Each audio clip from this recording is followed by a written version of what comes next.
Bagi teman-teman yang baru menemukan channel ini, jangan lupa like, subscribe, and share. Semoga video ini bermanfaat. Assalamualaikum, halo adik-adik semua, bagaimana kabarnya hari ini? Apakah kalian sudah siap belajar? Baik, kali ini di semester 2 kita akan belajar tentang mata pelajaran pendidikan Pancasila kelas 6 pada bab 4, yaitu dengan tema belajar musyawarah. Baik adik-adik semua, untuk tujuan pembelajaran kali ini yaitu kalian akan mempraktikkan kegiatan musyawarah yang ada di lingkungan masyarakat. Kemudian untuk pengembangan profil pelajar Pancasila, kalian akan mengembangkan dan memperkuat karakter bergotong royong dan bernalar kritis. Adapun kata kunci untuk pelajaran kali ini yaitu dengan tema belajar musyawarah. Yang pertama yaitu musyawarah, yang kedua mufakat, yang ketiga kesepakatan, dan yang terakhir lingkungan masyarakat. Baik adik-adik semua, sebelum kita lanjut ke pembelajaran tentang belajar musyawarah, kita pahami dulu pengertian dari masing-masing istilah. Yang pertama yaitu ada musyawarah. Musyawarah adalah proses berdiskusi atau berunding yang dilakukan oleh sekelompok orang untuk mencapai kesepakatan bersama. Dalam musyawarah, semua pihak yang terlibat memiliki hak untuk menyampaikan pendapat, gagasan, atau usulan. Prinsip utama musyawarah adalah keterbukaan, penghargaan terhadap pendapat orang lain, dan pengambilan keputusan secara demokratis. Contoh, para siswa di kelas 6 mengadakan rapat untuk menentukan tema acara perpisahan sekolah. Semua siswa diberikan kesempatan untuk memberikan ide dan pendapat. Kemudian yang kedua, mufakat. Mufakat adalah hasil dari proses musyawarah, yaitu keputusan yang diambil bersama dengan persetujuan semua pihak yang terlibat. Mufakat mencerminkan kesepakatan tanpa adanya paksaan, di mana setiap individu merasa keputusan tersebut adil dan dapat diterima. Untuk contoh mufakat, seperti setelah berdiskusi dalam rapat kelas, semua siswa sepakat memilih tema Pesta Budaya Nusantara untuk acara perpisahan. Tidak ada siswa yang keberatan dengan keputusan tersebut. Kemudian yang ketiga yaitu kesepakatan. Kesepakatan adalah perjanjian atau persetujuan bersama yang dicapai oleh dua belah pihak atau lebih setelah melalui proses diskusi atau musyawarah. Kesepakatan seringkali dituangkan dalam bentuk keputusan tertulis atau lisan yang disetujui oleh semua pihak yang berkomitmen untuk mematuhinya. Untuk contoh kesepakatan seperti setelah menentukan tema acara, siswa juga dapat membuat kesepakatan tentang tugas masing-masing, seperti kelompok A bertugas membuat dekorasi, kelompok B menyiapkan makanan, dan kelompok C menjadi panitia acara. Semua siswa setuju dengan pembagian tugas tersebut. Kemudian yang keempat yaitu lingkungan masyarakat. Lingkungan masyarakat adalah kumpulan individu yang hidup bersama di suatu wilayah atau komunitas tertentu, saling berinteraksi dan memiliki hubungan sosial. Lingkungan masyarakat mencakup hubungan antar individu, norma, nilai, tradisi, serta aturan yang mengatur kehidupan bersama. Lingkungan masyarakat juga dapat mencakup aspek fisik, sosial, dan budaya di mana individu berperan sebagai bagian dari kelompok sosial tersebut. Untuk contoh lingkungan masyarakat seperti setiap Jumat seluruh warga sekolah, baik guru, siswa, dan staf melakukan kegiatan Jumat bersih seperti membersihkan halaman, kelas, dan kamar mandi sekolah. Baik adik-adik semua, kali ini kita akan mempelajari tentang manfaat dari musyawarah. Ayo membaca. 1. Musyawarah untuk mufakat. Kalian pasti ingat bunyi sila keempat Pancasila. Ya, kerakyatan yang dipimpin oleh hikmah kebijaksanaan dalam permusyawaratan perwakilan. Dalam sila ini terkandung makna musyawarah untuk mufakat yang menjadi salah satu ciri bangsa Indonesia dalam mengambil keputusan. Pengambilan keputusan tentang dasar negara kita pun dilakukan melalui musyawarah. 5 sila yang sekarang ini kita kenal mengalami proses yang panjang dan dalam perumusannya melibatkan banyak orang. Musyawarah melatih kita untuk mendengarkan dan menghargai pendapat orang lain. Musyawarah juga melatih kita untuk berani berbicara, mengemukakan pendapat kita. Ketika keputusan sudah diambil, kita juga harus mau menerima dan melaksanakannya, sekalipun itu tidak sesuai dengan keinginan pribadi kita, agar tidak ada pihak yang kecewa. Keputusan yang diambil sesuai dengan kepentingan umum, sehingga memberikan manfaat bagi banyak orang. Baik adik-adik semua, mari kita pahami ciri-ciri musyawarah. Yang pertama yaitu dilakukan oleh lebih dari satu orang, karena musyawarah memerlukan pendapat lebih dari satu orang, sehingga kepentingan orang banyak bisa terwakili. Yang kedua, semua orang memiliki kedudukan sama, artinya tidak ada orang atau kelompok yang kepentingannya harus diutamakan.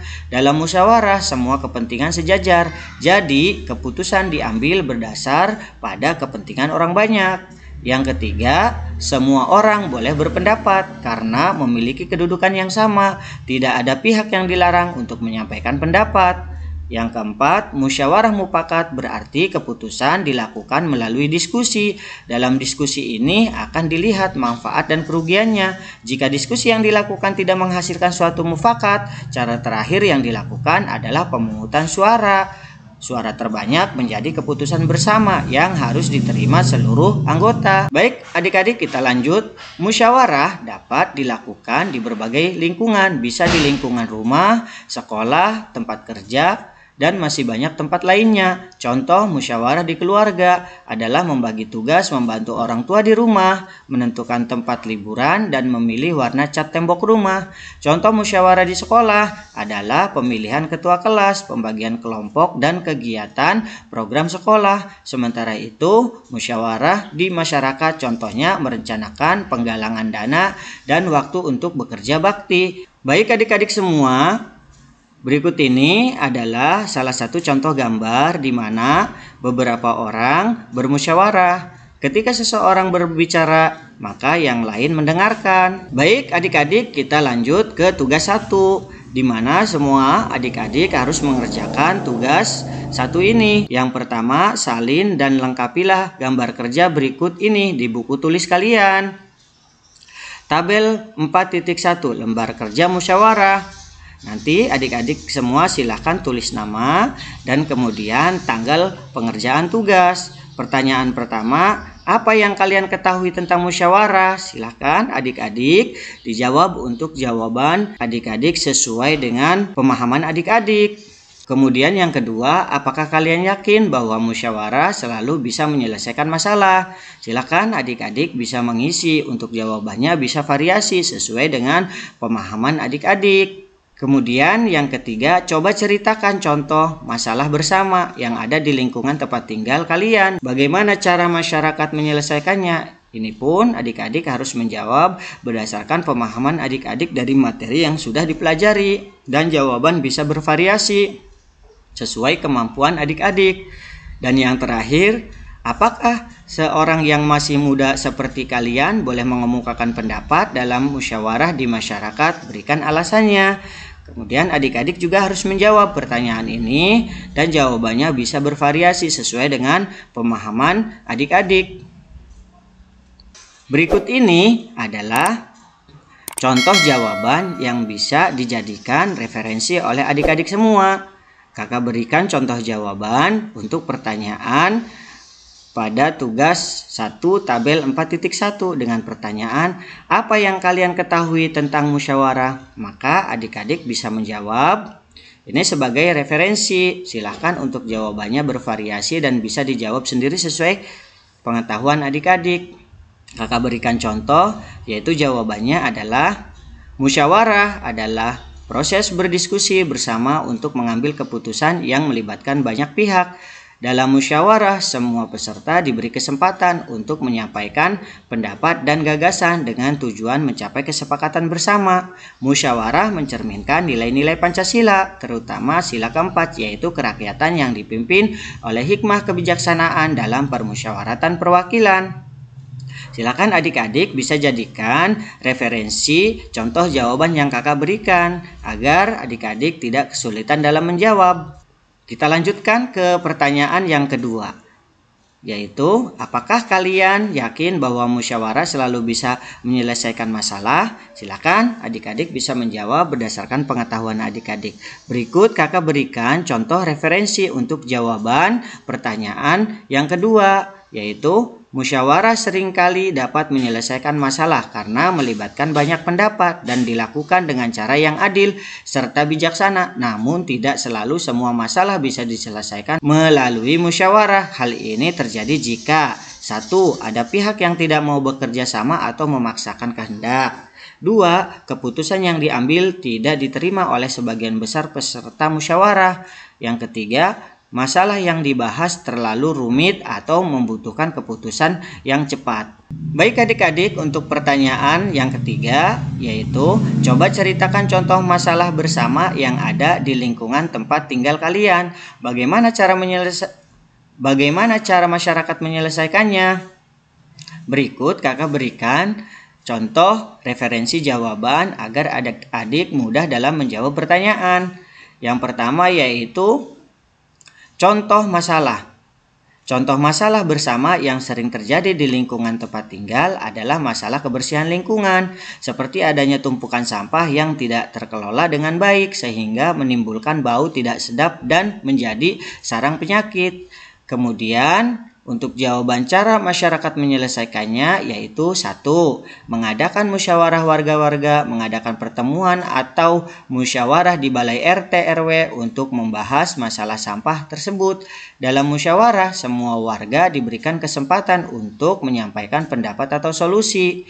Yang kedua, membentuk tim kebersihan. Setelah diskusi, masyarakat sepakat membentuk tim kebersihan yang bertugas mengawasi pengelolaan sampah dan memastikan jadwal pembuangan sampah berjalan lancar.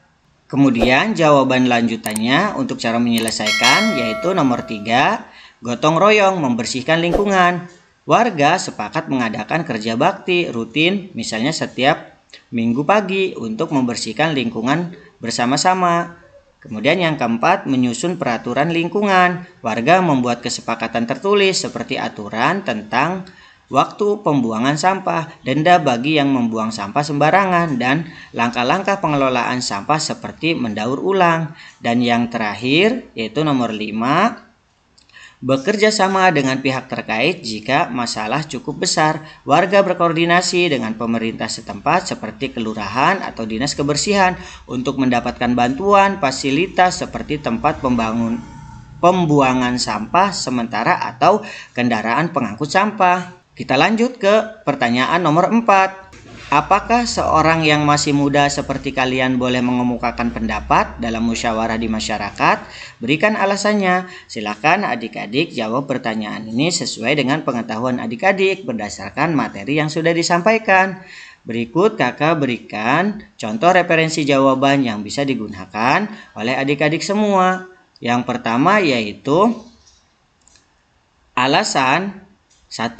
Setiap orang memiliki hak berpendapat dalam musyawarah. Semua anggota masyarakat termasuk anak-anak dan remaja memiliki hak untuk menyampaikan pendapat. Hal ini sesuai dengan prinsip demokrasi dan sila keempat Pancasila, yaitu kerakyatan yang dipimpin oleh hikmah kebijaksanaan dalam permusyawaratan perwakilan. Yang kedua, pendapat anak muda bisa membawa perspektif baru, yaitu anak muda sering memiliki ide-ide segar yang mungkin belum terpikirkan oleh orang dewasa. Pendapat mereka bisa menjadi solusi kreatif untuk menyelesaikan masalah. Dan yang ketiga, belajar bertanggung jawab dalam bermasyarakat. Dengan ikut menyampaikan pendapat, anak muda belajar berpartisipasi dalam kehidupan bermasyarakat dan memahami pentingnya tanggung jawab bersama. Yang keempat, menghargai kebebasan pendapat. Musyawarah adalah tempat di mana semua suara dihargai tanpa memandang usia. Anak-anak juga perlu dilatih untuk percaya diri dalam menyampaikan pendapat mereka dengan sopan dan jelas. Yang kelima, menjadi bagian dari pembelajaran nilai Pancasila, berani menyampaikan pendapat, menunjukkan bahwa anak-anak memahami dan mempraktikkan nilai-nilai musyawarah, bergotong royong serta saling menghormati. Baik, adik-adik semua, kita cukupkan untuk pelajaran kali ini. Silahkan adik-adik bisa mengikuti channel Guru Belajar ini untuk bisa belajar lebih banyak lagi tentang pelajaran-pelajaran yang ada di sekolah dasar, baik dari kelas 1 maupun sampai kelas 6. Terima kasih. Assalamualaikum warahmatullahi wabarakatuh.